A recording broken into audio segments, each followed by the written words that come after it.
শুধু ভারতেই নয়, বরং পৃথিবীতে এমন অনেক দেশ আছে যেখানে পুরনো গল্প বা বিভিন্ন পুরানো কাহিনীতে অনেক অদ্ভুত রকমের জীবের অস্তিত্বের কথা উল্লেখ করা আছে।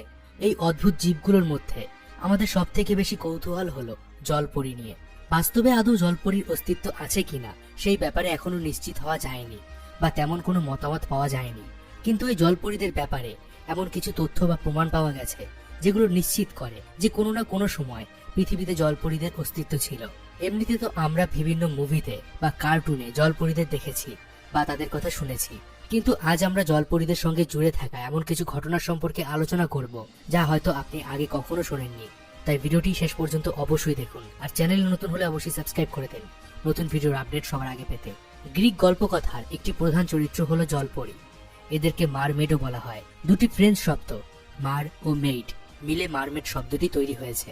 মার কথাটির অর্থ হলো সাগর এবং মেইড কথাটির অর্থ হলো নারী বা স্ত্রী।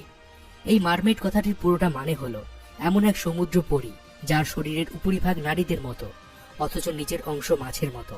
কিছু নতুন গল্পকথায় তো জল মানবের উল্লেখও পাওয়া গেছে। গল্পের কাহিনী অনুযায়ী জলপরীরা মধুর সুরে গান করে মানুষদের তাদের দিকে আকর্ষিত করত এবং অনেক সময় এদের গানে আকর্ষিত হয়ে মানুষেরা সমুদ্রে ঝাঁপ দিত।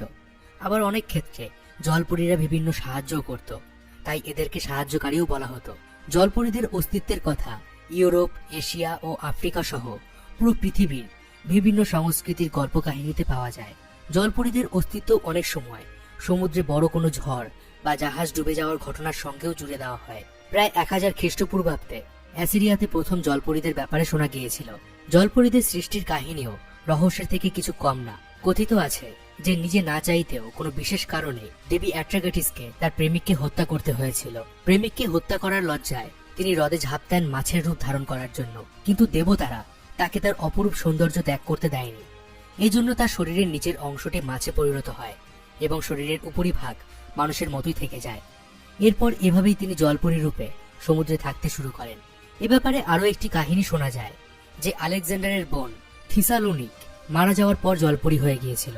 ভারতের রামায়ণের থাই ও কম্বোডিয়ান যেগুলো বাস্তবে জলপরীদের অস্তিত্বের কথাকে প্রমাণ করে। বৈজ্ঞানিকদের মতে মানুষ যখন ধীরে ধীরে তাদের বিকাশ ঘটাচ্ছিল সেই সময় একদল মানুষ জলে থাকার জন্য নিজেদের আঙুলগুলোকে বিকশিত করে নিয়েছিল, আর অনেকদিন ধরে জলে থাকার বা বসবাস করার কারণে জলের মধ্যে সার্ভাইভ করার জন্য হয়তো তারা তাদের শরীরকে এভাবে বিকশিত করতে বাধ্য হয়েছিল, কেননা বিকাশের সময় মানুষের মধ্যে অনেক পরিবর্তন হয়েছিল। 2012 সালে অ্যানিম্যাল প্ল্যানেট নামের একটি চ্যানেলে দেখানো একটি ডকুমেন্টারি ফুটেজ সবার মনে জলপরীদের নিয়ে আবার নতুন করে প্রশ্ন তুলে দিয়েছিল। এই ডকুমেন্টারিটির নাম ছিল মারমেড দ্য বডি ফাউন্ড। এই ভিডিওতে বলা হয় যে কিছু লোক জলের গভীরে থাকা জীবদের খোঁজ খবর চালাচ্ছিল এবং সেই সময় তারা এমন এক জীব দেখতে পায় যার অর্ধেক শরীর ছিল মানুষের মতো এবং বাকি অর্ধেকটা ছিল মাছের মতো।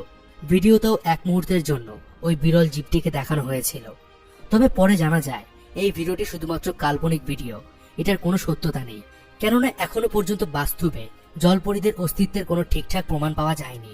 যদিও জলপরীদের সন্ধান পাওয়ার ঘটনা একটা দুটো নয়, বরং অনেক আছে। হয়তো আপনারা শুনে থাকবেন এমন একটি ঘটনা ভারতের গুজরাটেও শোনা গিয়েছিল। গুজরাটের সমুদ্র তটে এক জলপরীর মৃতদেহ খুঁজে পাওয়ার ঘটনা সামনে এসেছিল। এমনকি মাইসোরের কাছাকাছি একটি সমুদ্র তট থেকেও সেই সময় একদম একই রকম দেখতে একটি জলপরীর মৃতদেহের ছবি সোশ্যাল মিডিয়াতে ভাইরাল হয়েছিল, কিন্তু পরে এই ঘটনা গুজব বলে ঘোষণা করা হয়। 2016 সালে ভারতে আরো একটি অদ্ভুত